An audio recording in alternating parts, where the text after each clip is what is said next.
ಹಾ, ಪ್ರಶ್ನೆ ನಂಬರ್ 60. ಇದನ್ನ ದಶಮಾಂಶದಾಗ ಇಡ್ಬೇಕು ಉತ್ತರ.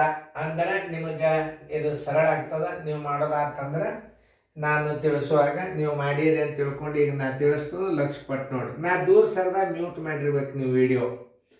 ಆಮೇಲೆ ಬಿಡಿಸ್ಬೇಕು. ಬಿಡಿಸಿದಿಂದ ನಾ ತಿಳಿಸಿದಾಗ ನಿಮ್ದು ಕರೆಕ್ಟ್ ಅದೆಲ್ಲ ಚೆಕ್ ಮಾಡ್ಕೊಳ್ರಿ. ಈಗ ನೋಡ್ರಿ, 25,000 ದ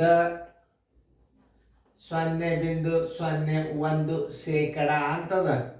ದ ಅಂದ್ರೆ ಗುಂಡ್ಲೆ ನೋಡ್ರಿ. 25,000 ಗುಂಡ್ಲೆ 0.01. ಈಗ ಈ ಚಿನ್ನ ಹಾಕರಿಲ್ಲೇ ಶೇಕಡ ತಂದು ಇಲ್ಲಿ ಇಡ್ರಿ 100. ಆಮೇಲೆ ಇದರ ಸ್ಥಾನ ಬೆಲೆ ಕೊಡ್ರಿ 100. 100 ಕೊಟ್ಟಾಗ ಇದೇನಾಯ್ತು, ಒಂದಾತು. 100 ಇದರ ಸ್ಥಾನ ಬೆಲೆ ಕೊಟ್ರಿ ಅಂದ್ರೆ ಇದರ ಬೆಲೆ ಏನಾಯ್ತು, ಒಂದಾದಂಗೆ. 25,000 ಒಂದಲೇ 25,000 ನೋಡ್ರಿ ತಿಳ್ಕೋರಿ ಮೊದಲ. 25,000 ಒಂದಲೇ ಇಲ್ಲಿ 0.01 ಇಲ್ಲಿ ನೀವು 100 ಕೊಟ್ರಿ ಅಂದ್ರೆ ಇದರ ಬೆಲೆ ಒಂದಾತು. ಸ್ಥಾನ ಬೆಲೆ ಕೊಟ್ಟಾಗ ಇದು ಪೂರ್ಣ ಸಂಖ್ಯೆ ಆಗ್ತದೆ. ದಶಮಾಂಶ ತೆಗೆದ್ರೆ ಒಂದಾಗ್ತದೆ. ಇದು 25,000 ಒಂದು ಗುಂಡ್ಲೆ 1. 25,000 ಇಲ್ಲಿ ಏನು ಮಾಡಬೇಕು ತೋರಿಸ್ಕೊಂಡು ಇವು ಒಂದರ ಮುಂದೆ 4 ಸ್ಥಾನ ಏನು ಮಾಡಬೇಕು, 1 2 3 4.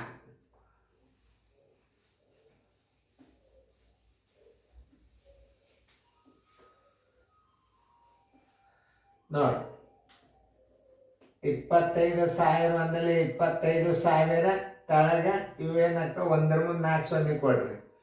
1 2 3 4. 4 ಸ್ಥಾನ ಬಿಟ್ಟು ಬಿಂದು ಕೊಡ್ರಿ. 1 2 3 4. 1 2 3 4. ಇದ್ರ ಉತ್ತರ ಎಷ್ಟು ಬಂತು, 2.5 ಬಂತು. ಮುಂದಿನ ಸೊನ್ನೆ ಎಲ್ಲ ತೆಗೆದು ಬಿಡ್ರಿ. 2.5 ಎಲ್ಲದ ಉತ್ತರ ಸಂಖ್ಯೆ ಎ. ನೋಡಿ, ಇಷ್ಟು ಸರಳ ಇರ್ತದೆ ನೋಡಿ ಗಣಿತ. ಯಾವುದೇ ಒಂದು ಲೆಕ್ಕ ಮಾಡಬೇಕಾದ್ರೆ ನೀವು ಲಕ್ಷ ಕೊಟ್ಟು ನೋಡಿಬಿಟ್ರೆ ತಾನೇ ಬಂದು ಬಿಡುತ್ತದು. ನೋಡ್ರಿ, ಏನು ದಣು ಮಾಡ್ಕೊಳಂಗಿಲ್ಲ. 25,000 ದ ಅಂದ್ರೆ ಗುಂಡ್ಲೆ 0.01. ಇದನ್ನು ಶೇಕಡ ತಳಗಿಲ್ಲಿ 100 ಇಟ್ರಿ. ಇದ್ರ ಸ್ಥಾನ ಬೆಲೆ 100 ಇಟ್ರಿ. ಇದ್ರ ಸ್ಥಾನ ಬೆಲೆ 100 ಇಟ್ರಿ ಅಂದ್ರೆ ಇದರ ಬೆಲೆ ಒಂದಾದಂಗೆ. ನೋಡ್ರಿ, ನೀವು ದಶಮಾಂಶ ಅಂದ್ರೆ ಒಂದಾದ. 25,000 ಒಂದಲ್ಲಿ 25,000. ಆಮೇಲೆ 100 ಗುಂಡ್ಲೆ 100 ಎಷ್ಟು ಬಂತು ಈಗ ಉತ್ತರ. ಈಗ ಇದನ್ನ ದಶಮಾಂಶ ಅನಿಸ್ರಿ. 1 2 3 4. 1 2 3 4. 2.5 ಇಡ್ರಿ. ಮುಂದಿನ ಸೊನ್ನೆ ತೆಗೆದಾರ ಅವರು. ಸೊನ್ನೆ ತೆಗೆದಾಗ 2.5 ಬಂತು. ಉತ್ತರ ಸಂಖ್ಯೆ ಎ. ಇಷ್ಟು ಸರಳ ಲೆಕ್ಕ ಇರ್ತಾವೆ ತಿಳ್ಕೊಂಡ್ರು. ಹೆಂಗೆ ನಾ ಬಿಡಿಸಿ ಅನ್ನೋದು ನೋಡ್ರಿ. ಚಂದ ಫೇರ್ದಾಗ ಬರ್ಕೊಡ್ರಿ ನೋಡ್ರಿ.